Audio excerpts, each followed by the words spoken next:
In Hyperplanning, a progression is a study plan for the academic year.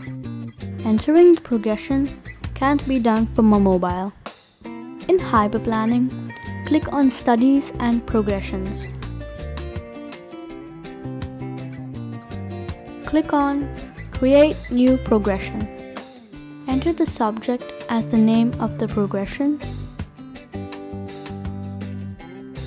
Then select the subject. Click on Validate and select a teaching service. Finally, click on Validate.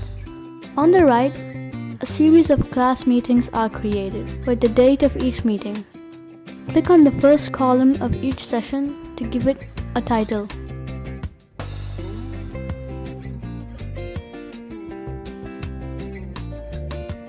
And the content.